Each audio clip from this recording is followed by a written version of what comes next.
I love everything about this absolutely ridiculous situation. The T-App disaster just got worse. Anybody know what the T-App is? Anybody? T, officially known as T Dating Advice, is a women-only mobile application launched in 2023 by T Dating Advice Incorporated. It functions as a social networking platform designed to enhance dating safety by allowing women to anonymously share information, warnings, and reviews about men they're dating or considering dating. And it went very, very wrong. People were getting doxxed, people were getting false information spread about them. And it turns out the women using that app were exactly the type of women you think would be using an app like that. So how much worse did it get? What happened? This app creator just destroyed his life by creating an app that promised to protect women from dating horrible men, but it ended up allowing their private information to be leaked all over the internet, including sites like 4chan, and he's now been hit with 6 federal lawsuits. Of course it was 4chan. An app designed to let women safely discuss men they date has been hacked. The app T said today about 72,000 images have been leaked online, including pictures, photo IDs of users who were submitted during account verification process. But before we go any further into the story, we need to understand what this app does and why it was created. So you have this app called T, and it's described as the Yelp for dating. This site allowed women to, I guess, avoid terrifying online dating experiences by posting photos of men and seeing if anyone else... Yeah, just like if you didn't like a date, 0 out of 10 or 0 out of 5, I don't know how many stars you'd get. Had the same bad experience with the same man. T had marketed itself as sort of like Yelp, but for dating. So instead of reviewing a service, you were reviewing an actual guy that you had gone out with. But the concern here was that you had a lot of guys who often frequent a ton of dating apps at once, and they're committing kind of the same offenses, sometimes being creepy, but sometimes being dangerous or violent with women. And word doesn't get out to enough women at the time because these guys are on so many different websites, right? So the idea... I have an idea of how you can actually go find you a good man.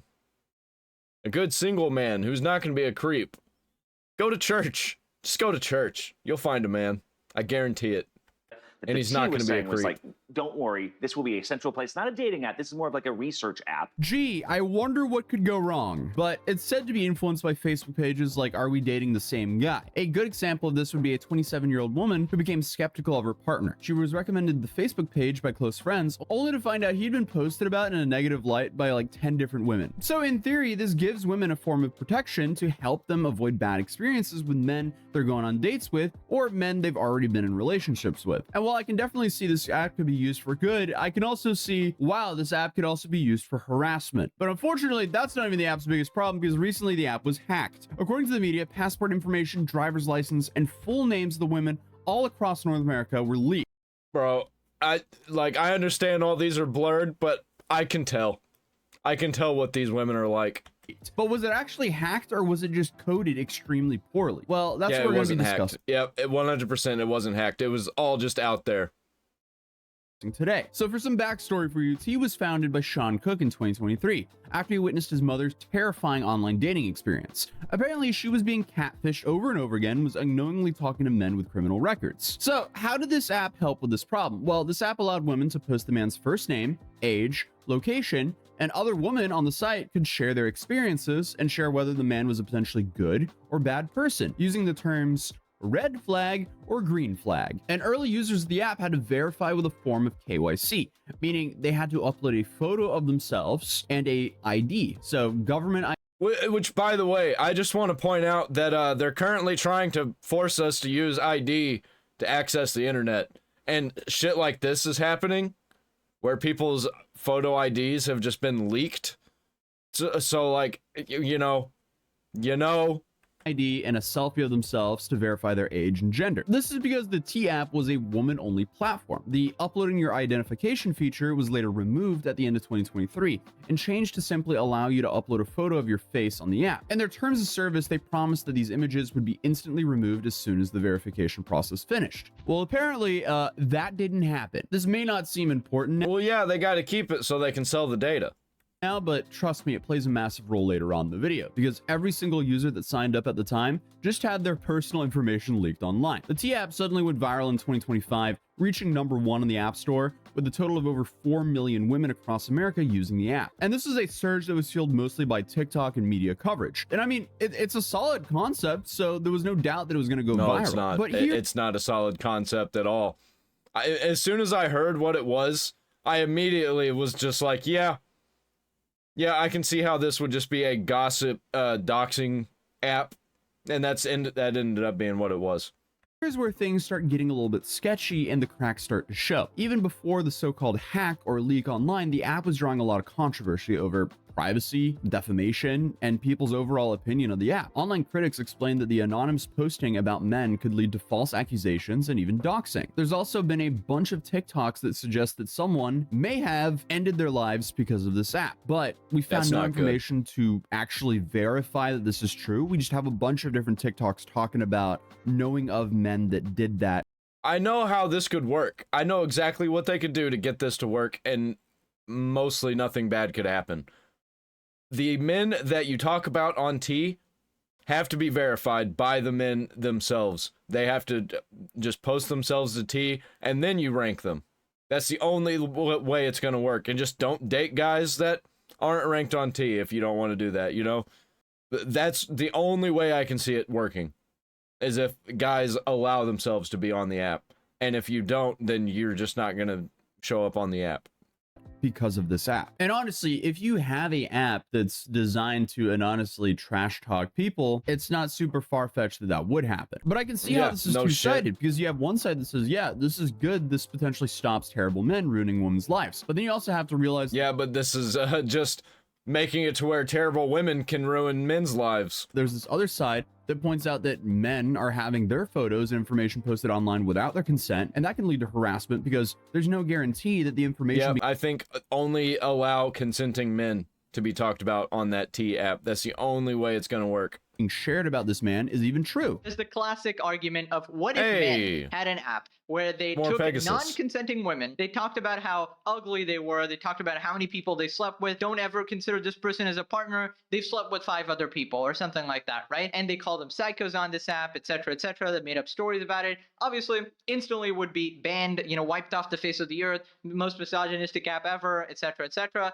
And obviously, it doesn't make it okay when women do it either. But this isn't even half of it, because as I mentioned previously, So the based. app reached number So 1 on based. the App Store. And well, only a few days later, they experienced a massive data breach in which 72,000 images, including driver's license That's a and lot. faces of the early users from 2023 to 2024, those images, they were scraped off the web and just dumped onto 4chan. And the media referred to this as a massive hack. Hackers gained access to 72,000 photos, including users' selfies. Yeah, hackers. Yeah, that's a very strong phrase. I don't think any hacking was actually done. I think they just went scraping and found some shit. And photo IDs. T's parent company says more than 4 million women use the app. But from the information we've seen online, it doesn't seem like this was the case. It doesn't even look like a hack happened. It looked like it was just built so poorly that any random person could access all of this private information. This app might have actually been vibe coded. So for the people who don't know what vibe coded is, it means the app was coded using AI and that there was no real professional development whatsoever. Now, You do we have don't proof say. of that? No. But according to the internet, it seems poorly made. I am no computer programmer, so I have no idea, or I would not be able to identify if it's poorly made or not. But I'm just going off of what the internet is saying now. But it seems Yeah, and I'm not gonna find out. I'm not gonna go into the app just to see, oh, is this a good app? Did they program it well? like they made no effort to ensure the safety of their users and made a simple drag and drop app. One of the original 4chan users who dumped the database had this to say: if you sent T-App your face and driver's license, they doxed you publicly. No authentication, no nothing. It's a public bucket. And if that went over your head, a public bucket, put simply, just means public online storage, meaning all your information was literally just sitting there for anyone to find. So calling this a hack is kind of laughable because it was already just sitting there. Anyone could grab it. This is not a hack. And for a lot of people that were looking into this, they had found that, yes, by putting in that URL, you absolutely could find Dude, attachment files. absolute fucking L. This is so embarrassing. Yeah, no shot an actual person worked on this or like actually oversaw the code or anything. Maybe somebody kind of knew programming, was like, well, it works. Yep, looks good. Money! We gotta make money. We gotta launch this thing ASAP. The only thing the 4chan user did was make a script that downloads all the images and data from the public cloud storage. So obviously this is a massive issue when it comes to security and privacy. So with that, it's fairly obvious that the media went absolute crazy, with even some news coverage defending the app developers, saying this couldn't be helped. And with privacy laws being a lot less strict here in the US, it seems like this narrative has been pushed that like it was a hack and it wasn't a lack of developer oversight. Dude, the narrative that always gets pushed in the media is completely wrong bullshit made up. Every single time about literally anything ever. Remember the hacker known as 4chan? Remember that? Remember those days?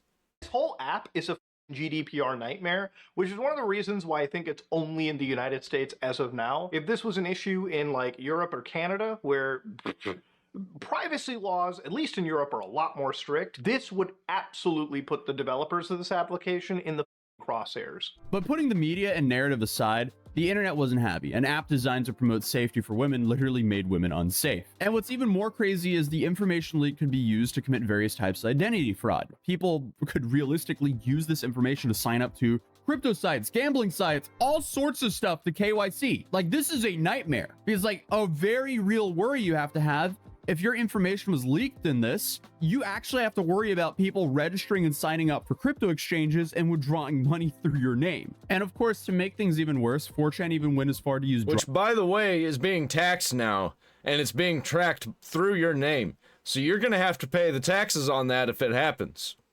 driver's licenses that have been You might leaked not to even create know a it. searchable map, which is just absolutely insane.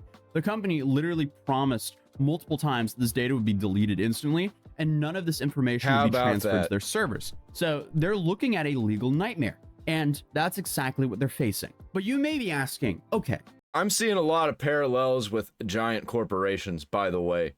This is starting to smell like, oh, the online ID verification didn't work and everybody was able to see it and a bunch of people just got it because it was front facing. I feel like this is what we're headed toward with the whole online verification thing. Everybody's data is just going to get leaked. what did the company have to say about the situation? Well, they said at 6:44 PST on the 25th of July, we identified unauthorized access to our systems and immediately launched a full investigation with assistance from external cybersecurity experts to understand the scope of the impact of the incident. Here's what we know at this time. A legacy data storage was compromised, resulting in the unauthorized access to a dataset from prior to February 2024. This dataset includes approximately 72,000 images, including approximately 13,000 selfies and photo identifications submitted by users during the account verification, and approximately 59,000 images publicly viewable in the app from posts, comments, and images. They also said that no email addresses or phone numbers were accessed. Only users who signed up before February 2024 were affected, which isn't really helping their public image. Oh, we only leaked about 25,000 of you guys. But I would love to say that this response put all the users' minds at ease, but unfortunately not. Because literally just 3 days later, there was a second database breach after a security researcher. I was gonna say, okay, well, you know, sites get hacked all the time, apps get hacked all the time. It maybe it just a one-time thing. Nope, immediately happened again. Discovered a vulnerability allowing access to over 1 million direct messages, meaning this whole Yeah, if it stays up, it's gonna happen again. Like it seems like they don't really know what they're doing over there. this was just an old database we forgot to delete. That narrative is completely gone now. But the most recent update to all this is the TApp doesn't have 1 but 6 pending class action lawsuits filed Damn. against them, meaning they could be facing massive financial liabilities with this and their current public image. So things are not looking good for the TApp. So where does this leave us? Well, the TApp This leave us with a vacuum, and there are going to be more apps popping up, especially now that people know about this being a thing. We're going to see more apps like this pop up, and probably a male version. We'll probably get a female and a male version, and maybe a trans one too. I don't know. The app is still partially online. I can imagine its user base is still growing due to the media attention, Get a gay and lesbian one. and realistically, if they can fix their core issues and overcome these legal problems, I'm sure the app will continue to thrive. But to me, it seems like this app might be causing more trouble than it's even worth for the owner. Because not only do you have the data breach happenings to worry about, but you also have to worry about, you know, running an anonymous app that's kind of designed to trash talk people. So, that can be a slippery slope as well. Oh, Yeah, and trying to say that no, it's for the safety of women. Then why'd you call it T? If it's not for trash talking, why'd you call it T? Like, we know what you're doing here. You're trying to play mental gymnastics with your words. Whatever. overall, this one is just kind of a tough one to unpack because the app's purpose in general is pretty subjective. But hey, what do you guys think about this entire situation? Let me know in the comments down below. Since we've just been talking about online dating, you might also enjoy this other one we talked about where it was some online dating action between a guy and an AI Jennifer Aniston, which ended up crazy. scamming him, naturally. But still, Yep, I don't think apps like T should be able to exist. I'm here for its downfall, and it seems like a hilarious disaster. So I'll probably talk about it again because I think anything else that comes up with this story is going to be absolutely hilarious. Absolute cinema. Like, comment, subscribe, ring the bell for all notifications.